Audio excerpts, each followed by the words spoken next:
2020 году.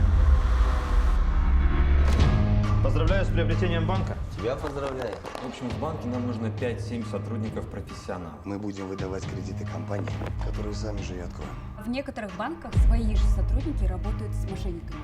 Ты договорись с ним, чтобы задержали стипендию студентов. Только с одного клиента ты можешь поймать несколько лет. Причем ежемесячно. То есть мы сами же своруем деньги вкладчиков и эти же деньги обратно им вернем? Получается так. Мы переходим к следующему шагу.